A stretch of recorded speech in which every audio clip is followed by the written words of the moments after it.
And we're back because we always fly high. No lie. Y'all know it's balling like we always do. With the Runnin WARR segments, we got Drew. Gosh, you're too young for that Dipset, man. Man, look, it's a classic out here. Shout out to Jim Jones before he became, Jim Jones. Um, we got Drew, we got Chris, we got Ricky O'Donnell.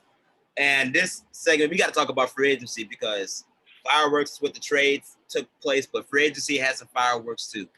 And Ricky briefly ended the segment with how the Lakers made these big moves. Lakers are some dog. They bold, G. How you gonna have one of your biggest moves to be going after the guy that plays for your crosstown rival? And that's some big stuff. I mean, you get Montrezl Harrell to come from Clippertown to Lakertown. And I'm pretty sure all LeBron had to do was like, since they had the same age, was like, hey, Rich, get Trez to come over here.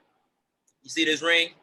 See this L? It's gonna say L on here for your Lakers. So you want to get this ring with me? You may want to come through. And they got him to slide through.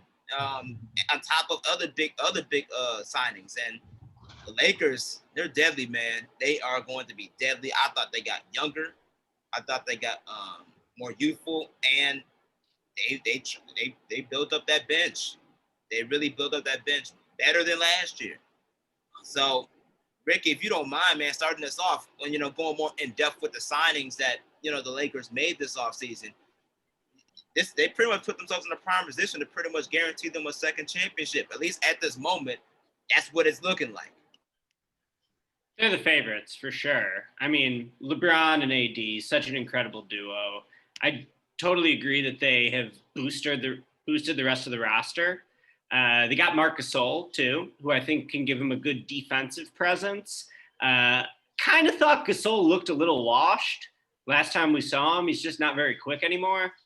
That's okay. For a minimum contract, you could still throw him out there. He could still be sort of a different center than they had before. Like Dwight and JaVale were like lob options, guys who you could like throw the ball over the basket. They could come down, dunk it, get a rebound. Gasol is not that, right? Like Gasol is gravity bound. He's not very quick, but he's a high IQ player. He's a pretty good shooter. He can shoot better than both those guys can. And he's always been an awesome defender. I think LeBron has tweeted that Gasol stole his Defensive Player of the Year award. I forget what year that was, 13 or 15 maybe. So, I like what the Lakers did for sure. They also got Wes Matthews from the Bucks, so that's going to kind of be their Danny Green replacement as a 3-and-D guy. I'm interested to see Chicago guy Talen Horton-Tucker. Is he going to get any more of a role this year? He got a little bit of burn in the bubble, spent most of last season in the G League. Talen is still really, really young. Even most of the rookies in the next draft class, them are younger than or older than Talen. So Talen was always like one of the youngest kids in his class. I like his game though. I'm interested to see how he's gonna, if he can add anything to them. And yeah, like, what do I know? Because I was totally wrong about this stuff last year, but it sure looks like the Lakers are the favorites this year. Yeah, and there's a lot of teams that along with them that made some pretty interesting moves as well. And Drew, I'll leave this thing up to you because the team that really to me bolstered their chances at least to get back into playoff contention was the Atlanta Hawks. The Atlanta Hawks, to be able to get Rajon Rondo to help in that backcourt with Trae Young, to have that IQ. Then you go out and get you already have Clint Capella. You got Bogdanovich now to help bolster that shooting, even though since he's pretty much told he wasn't going to Milwaukee. He signed that deal. You get Danilo Gallinari, who, he's up in years of his age, but at least he can still provide some shooting and scoring here and there when necessary. And you already have a strong young court, with John Collins still being there. You still have hopefully a diamond in the rough with Cam Reddish, who can hopefully take that next level. I like what the Atlanta Hawks have done so far when it comes to bolstering this young team. What are your thoughts on the Atlanta Hawks and the moves that they made when it came to this offseason? Tremendous, man. They one hell of an offseason, man. 538's Michael wrote a great article, man, about the Atlanta Hawks and the difficulty in trying to build a team around a guy like Trae Young, who as marvelous offensively as he is just inept defensively, and the pieces that you need to put around him in order for your franchise to be successful. Man, they're just crazy deep, man. I see. I'm trying to envision their five like in crunch time, but they really have a lot of options. They can go really deep. Pick and rolls should be, their bread and butter. Definitely a playoff contender for sure. Maybe they can creep up into that 5-6 range, maybe.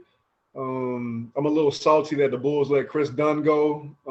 Nice little defensive presence. Always been a Chris Dunn guy, man, even though he gets a lot of flack for his offensive game. But it'd be interesting to see what him and Rondo can bring to the table. One thing about Atlanta, though, I've heard a point made that their best players can't be on the floor at the same time because there aren't a lot of two-way guys. So you got to kind of figure out the matchups and, should we go offense here or more defense here? So that'd be interesting to see. I made this point as well for brilliance and being sculpted in the mold of a Steph Curry. I always kind of temper my expectations for a team whose best player is undersized. I just don't see it unless you got Clay and Draymond and Iguodala and Steve Kerr with you. I just don't really see you getting to a championship level.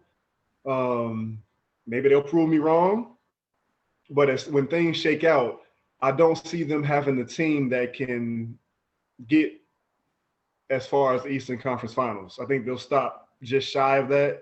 I'll be interested to hear what you guys think. I agree with you, Drew.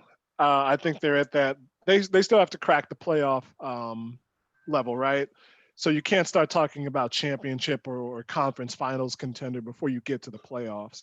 We've seen what Trae Young can do in his first 2 years. He's a great offensive presence, but you're right. He's inept defensively. That's something that he's got to work on, but he's never going to be – he probably won't ever be all NBA defensive team. If he makes third team, I'd be very surprised. But when you get a guy like Chris Dunn, who they've had their little battles back and forth, and, Ricky, you brought up three guard or three guard lineups where all of the guys on the floor are one guards. You could have a situation where at any given time you put Trae Young next to Chris Dunn and have him guard the best, and have Chris Dunn guard the best perimeter player and take a lot of stress off of him in terms of that in crunch time. Man, I just saw that they have Tony Snell, and as much as it hurts Bulls fans to think about Tony Snell, he still can play good defense for you. I think past that, it's hard to see where they'll shake out. Because as much as people keep giving Danilo Gallinari money, it's kind of like Gordon Hayward. Some of that you can't put entirely on them because they get hurt. But even in the NBA where that's worth so much money, are those guys really worth the money that they're getting paid? Like, are they going to bring that much level of – are they going to make their teams that much better to equal the amount of that contract? I don't know about it. I'd say that more for Bogdanovich, because we've seen what he could do on a exciting yet still lackluster Sacramento Kings team. I think you could see it. I think we see that with Clint Capella, because I'm still upset that the Rockets decided that he wasn't worth their time. So in those pieces, in Capella, Bogdanovich, Chris Dunn, and Rondo, adding, in addition to Trae Young and John Collins and Kevin Huerter, who they've had, and young Cam Reddish, that gives you the idea that they could be a playoff team. 8 in the East, maybe even a 7 seed. But they're going to have to figure out how to build up an identity around, how do they build around Trae Young? It's different than Giannis, who in 2014 was still growing into his body, but was already a player on the rise.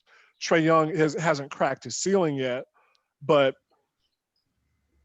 it's unlikely that he's going to be too much more than a dynamic long-range shooter with great handles who can get to the rim and hit free throws. You're not going to see an opening up of his defensive game. You're not going to see an opening up of his back to the basket post game. So you have to put guys around him who can play defense and bang in the post, outside of just John Collins. Yeah, those are all very good points. And we'll just see with Atlanta because, the other teams in the East both made some pretty decent moves as well.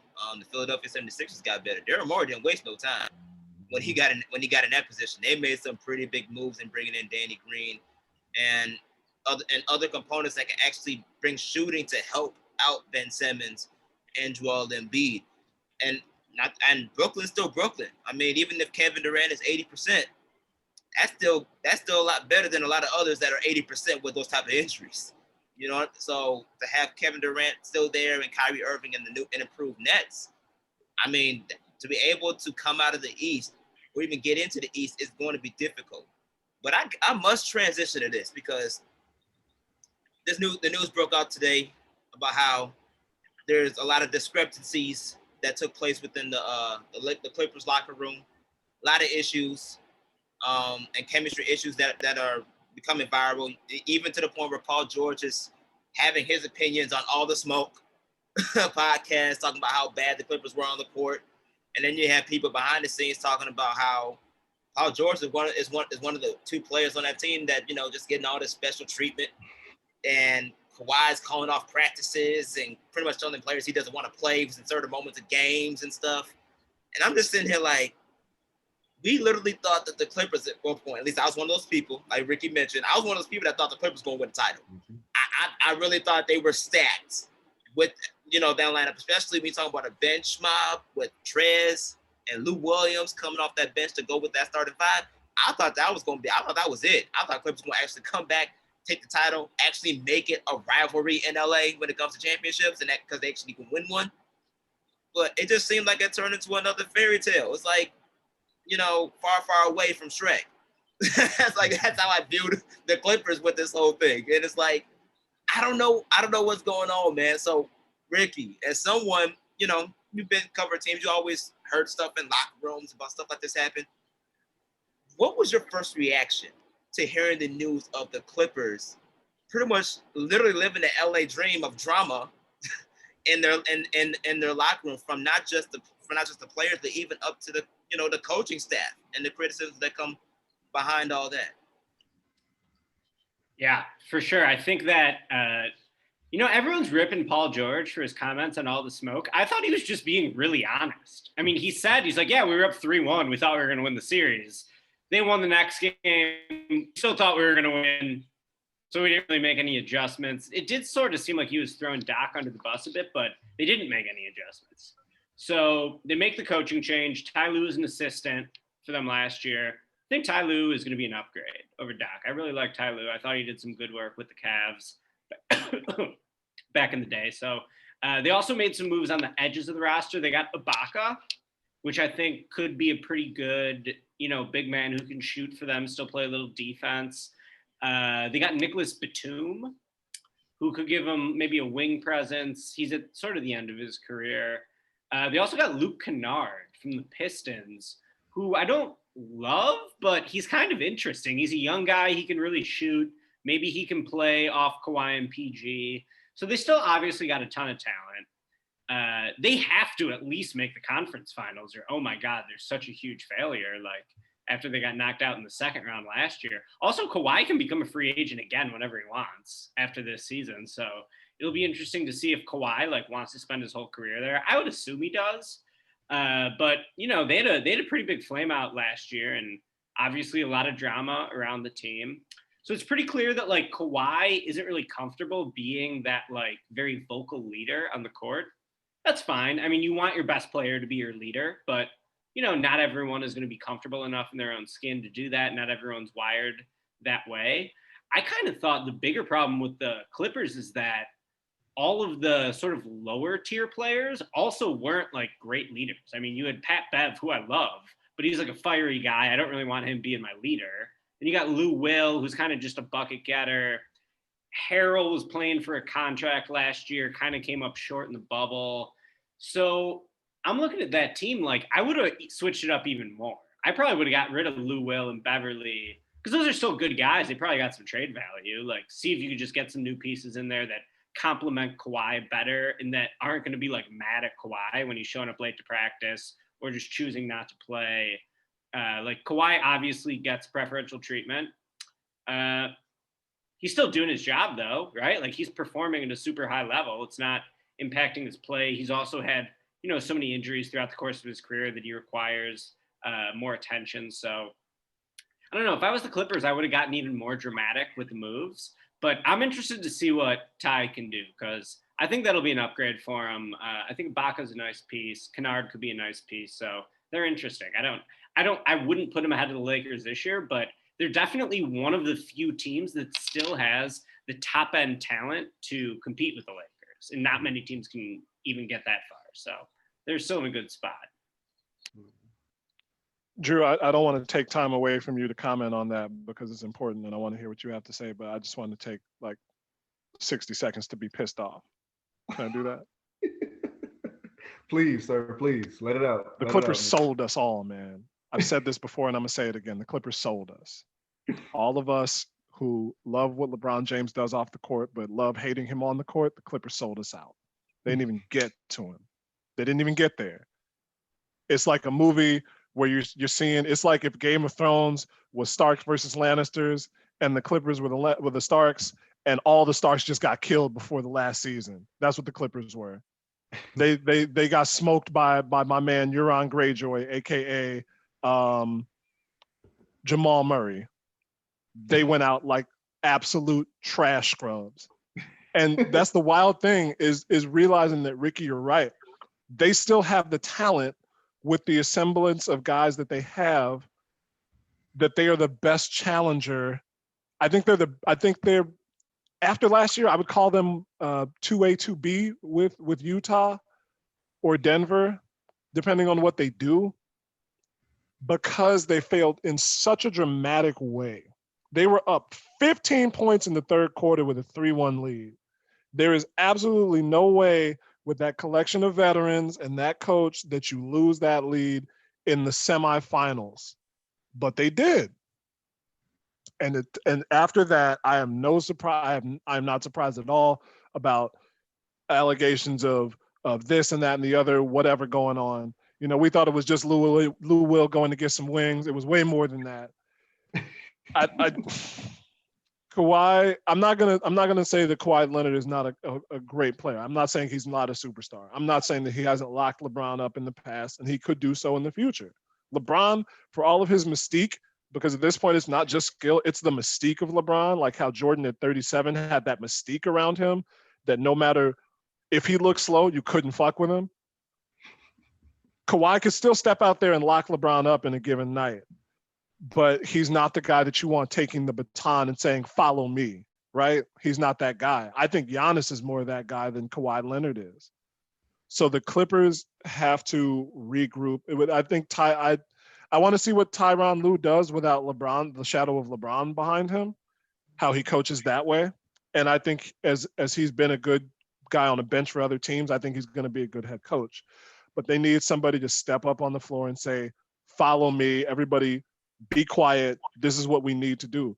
Because not just some of those guys, Kawhi won a ring, right? But Paul George was still hunting for a ring. He needed to step up and be, hey, this is, everybody bring it in. We need to go now. Pat Bev, same thing.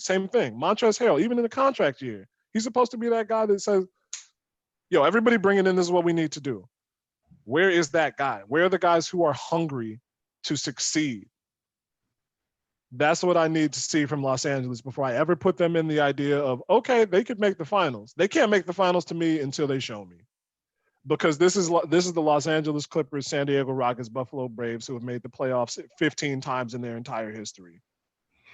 They need to come out and do something before I say anything that they can do. That was more than 60 seconds, but I'm done. It's all right, man. I'm hurt. I was hurt, man. I was so hurt. Man, I felt the spirit of Keith Kloss and Michael Olowokandi coming out of you, man.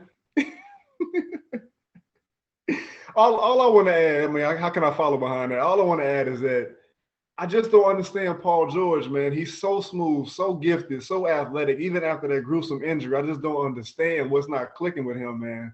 And I feel like he has to figure it out at some point. He's just too talented not to.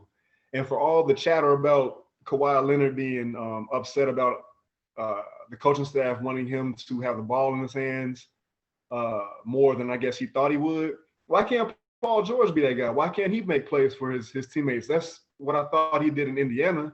You know, all this talk about them needing to go out there and get Rondo, which I think would have been a really good piece for them to get, even though he's not the offensive guy. Why can't you run your off? Let Paul George facilitate the offense. I don't get it, man. And I hope he figures it out. Maybe getting married kind of settles things down for him, and he's able to kind of hone in on his craft more, or whatever it is. I don't want to, make it seem like this guy doesn't work hard or want to win, but just something has to click, or else he's going to be his generation's version of Lamar Odom without the championships with Kobe. Yeah, I mean, Paul George kind of mentioned that in the All the Smoke podcast, where he pretty much said, he felt like Doc Rivers was pretty much trying to make him like a Ray Allen or a JJ Redick. And he said he can play that role, but it's not a skill set. He's more of an isolation guy, giving the ball and pick and roll, and then we go to work. So maybe with the addition of Ty Lue as a coach hopefully being that upgrade that Ricky mentioned, Ty could put him in that position to where he can actually do more with the ball in his hands. But I'm just glad that Chris justified Lou Williams going to get wings at Magic City, because he wasn't just dealing with COVID and stuff. He's dealing with all this hell going on in the Clippers locker room. He's like, yeah, forget it. I need more than just some wings. I need wings and booty. I don't blame him. I don't blame him at this point. But enough for the Clippers, because we are Chicago. We are the Midwest. This is the Windy City. And last time I checked, we do have an NBA franchise. So we got to talk about the Bulls, man. And the Bulls, although we have new management, we have a new coach, I can't even tell you how much it felt to just listen to a press conference and just actually hear about basketball concepts instead of just saying, we're trying really hard. We'll do better next time. Like that, we're done with that now. It actually seems like Billy Donovan, Arturas Karnisovas, Marcus Eversley are just actually know what they're doing. They know what they're talking about. We can actually accept the words that they're saying. And I want to shift this conversation starting with Ricky, because Ricky has been closer with the team, and the fact that the Bulls made the move that they made, especially at draft night. I'm not gonna lie, you said Patrick Williams. I'm like, who the hell this guy is? Like, I don't know who he is. Like, he was just someone that kind of came out the blue. But the more research that you do, the more you watch the skill sets, you see the tapes, you can see the direction that the Bulls are sort of trying to go into, which is more into positionless basketball. He kind of fits that skill, and especially if you want to talk about maybe a potential ceiling that had when it comes to the offensive skill set. We know defensively he has it. He has the defense. He has the versatility. He has the NBA ready body to bang with those guys. But if the offense can take off over time, this may look like a steal for the Bulls when it comes to this draft. Yeah, I think that this was a pick that Garpax never would have made. They would not have taken Patrick Williams with that fourth pick. They would have taken Denny, or they would have taken Tyrese Halliburton. So we'll see how this works out. Like, I didn't think that Patrick Williams would ever go number 4. But I did know who he was. I watched him a lot on Florida State. I actually interviewed him as a high school player. I watched him on the Nike EYBL circuit, and I talked to him. Never thought – I saw him, and I'm like, oh, this kid looks pretty interesting. He's big, and he can kind of shoot. So I put him as, like, the last pick in my earliest mock draft, like from June 2019, my first 2020 mock. And then he didn't start any games for Florida State, but he was one of their best players. He was always finishing games. And yeah, I really like the pick for the Bulls. I think it's super exciting. I like sort of the strategy behind it. I did not love Halliburton or Denny. I thought that those guys didn't have as much upside. And while I was shocked that they took Patrick Williams, I sort of love it. So I guess my sort of breakdown of his game is like, so big, versatile forward, 6'8", 6'9", 230. If you see him, like, look at his legs. His legs are just gigantic. He has like tree trunk legs. He is not super quick. So that's kind of the one thing that holds him back a little bit.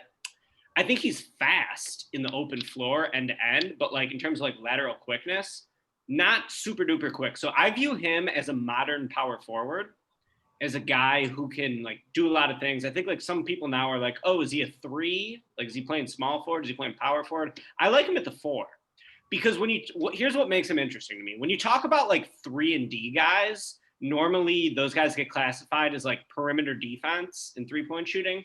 What's interesting about Patrick Williams is his defense component in that 3-and-D is like shot blocking. It's like rim protection. So I think he gives you a lot of different avenues to build the team because he's a really good shot blocker and good rim protector. Patrick Williams is so big that when he walls up at the rim, like he can absorb contact from the offensive player, and he's only going to get bigger and stronger as he gets older. He was the youngest American player in this draft. So I love his defensive potential as a shot blocker, interior paint defender. I think he sort of gives you some versatility to like, now maybe you could play Lowry at the 5. We never really saw Lowry at the 5 because you think, oh, he can't defend enough to play the 5. But if you got Patrick Williams blocking shots behind him, I think that maybe gives you some lineup flexibility. Or just, Patrick Williams is 19. In 2030, Patrick Williams will be 29. He'll be in his prime. So, like, the team's going to change a lot, I think. They could have Jokic in 5 years or whatever. The team could totally change. Who knows? But he gives you some versatility in terms of like the types of lineups you can build because he has kind of a unique skill set as a shot blocking 4. His offense, I think, is really interesting because I think he has a path to being a good player, whether he's like a big time scorer or like a medium time scorer. I still think he could be a good player either way. I think most likely you could project him as like a mid-level scorer, like not a high volume scorer, not a primary option. So like that's one path, right? Where he's still a pretty good player because I think he's a smart player for sure. One thing everyone says about him is he has a high feel for the game. And of course, the thing the Bulls keep mentioning is that he played point guard in high school. So you like watched him at Florida State. He like didn't have a lot of bad turnovers, seemed to be a willing passer, seemed to be a smart passer. So I think that'll play. He can kind of shoot. So, you think, what is his offense going to look like early?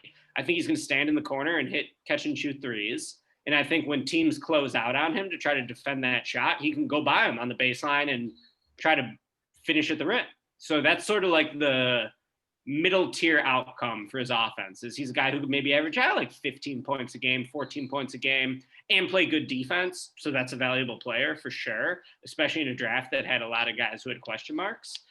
But then the more I watch him and the more I look into his stats, I do think he's got way more untapped offensive potential than he showed at Florida State.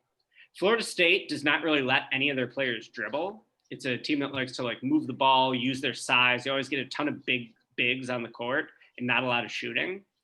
So he never really got to show off his dribbling too much, but when he did, I think he's got a really impressive like dribble pull-up game, which is obviously what you need if you're going to be a star.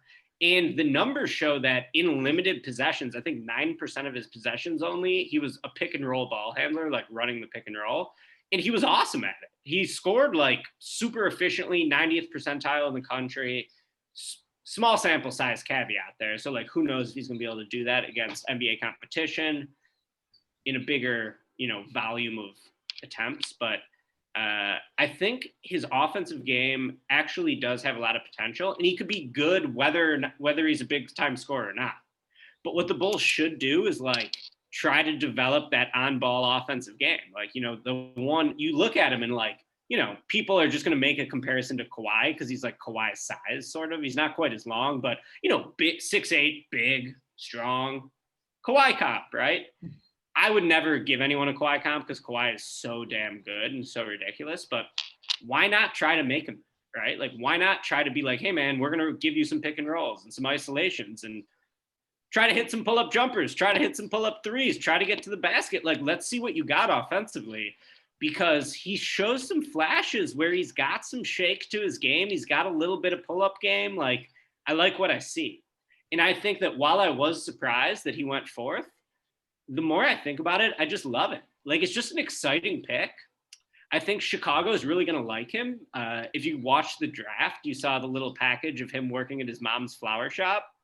Like I said, I interviewed him once before too, and he was a high school player. He's just like a really sweet, nice guy. And I think that Chicago will, like, you know, gravitate towards him. I hope no one's like eventually one day questioning his killer instinct because he's such a nice guy. But I think that he'll be someone the fan base will like for sure. I think he's got a lot of upside. And I think that even if he doesn't like totally hit his upside, he should still be a pretty damn good player. He's going to bring it on both ends of the court. And the Bulls haven't had two-way guys like that. So I really like it. And, you know, the more I think about it, I think the more I continue to sell myself on it.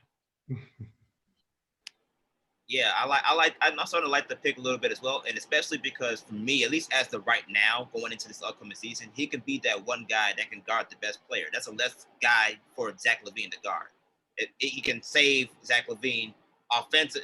He can allow Zach LaVine to focus on scoring the ball offensively compared to having to guard the best player, which was something that, from a usage rate perspective, Zach LaVine was one of the highest in the NBA last year.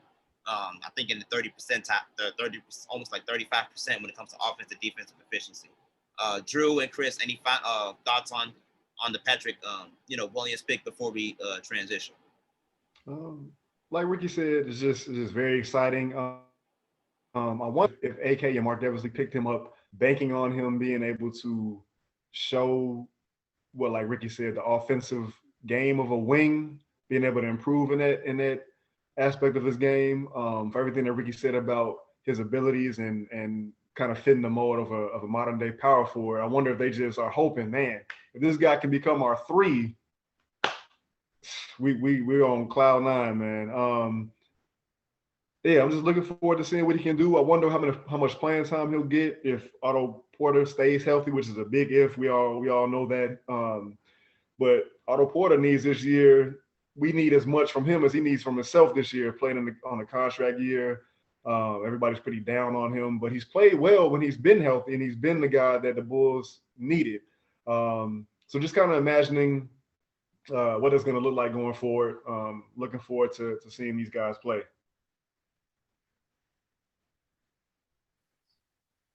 I can't say any better than that. I think it is going to be a question of how they choose to play him, whether they choose to play him behind Otto for a majority of the time and use for develop.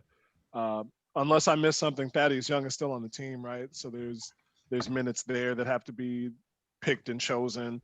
We're not going to see him out of the gate. I think the last guy I can recall like this, where not so much of high ceiling, the Bobby Portis, when people were like, well, what are we going to get from him? Let's see him play. It took a while for him to get into the rotation. And I think it was, I want to say December before we saw really significant minutes from Bobby Portis. So I would be surprised to see the same thing here. The only thing I'm worried about is Chicago fans roasting him. Like the people who roast just to do it, like Mola Luther King about the flower shop stuff, which I thought was cool. I thought it was nice, but he might get roasted a little bit until he starts dunking on people's heads. But otherwise, I like Patrick Williams. I think he does have the potential to be a lot, not a superstar, but an all-star. So I look forward to seeing how he develops. That's all. Yeah, and when I said that I thought he was a 4 and not a 3, I think I should clarify. I think he could play the 3 on offense. I guess like when I look at guys' positions, I usually say your position is who you defend.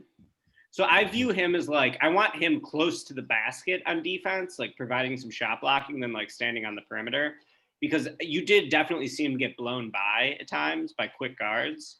But I think offensively, he could play on the perimeter for sure. And hopefully he could be like a wing on offense. And then on defense, he could like, give you a little paint protection. So yeah, I think that you guys both added great points. And yeah, what do you guys think in terms of like Lowry versus Carter? How do you guys sort of look into that? Because I feel like now you got Pat in the mix. We can maybe talk about this next segment too, but I'm just curious how you sort of divvy that up. Do you still like both of them? Do you think they're going to need to make a choice? Yeah, we'll talk about that in the next segment for time's sake. But I want one real briefly, Ricky. I want to bring up this small maybe pitch of a question to you. If the more I think about what your analysis on Patrick, do you actually think that he could really be the next Luol Deng? That'd be really good. I mean, that'd be awesome if he had as good of a career as Deng, 2-time All-Star. Like, yeah, Deng was sick, so I think it's possible for sure. And here's the thing: the game has changed so much just since Luol was on the Bulls. Like now, if Luol was coming into the league, he would definitely be a stretch 4, right? He'd be a perfect stretch 4 because he was so long, could shoot the 3. He never played the 4 on the Bulls. He played the 3 with 2 traditional bigs, right? Like that team did not have a lot of shooting. Like I was watching some Noah highlights today from a game they beat the Heat in 2014, and it was like so different. Like an so epic Noah performance, super fun game. But the Bulls had like 66 points in the fourth quarter. And like, it's like, dude, now you just got to put up more points. You got to, faster pace, more shooting. You're not selling out for offensive rebounds as much, which the Bulls were awesome back in the day because they would just gobble up every offensive board. So yeah, I think Luol Deng is a good comparison. And if he turned out to be that, that'd be awesome. It's so wild how much the game has changed in 6 years. Yeah, man. But that being said, we're going to transition, but continue with more Bulls talk as well as some college hoops. So stick around. You don't want to miss it.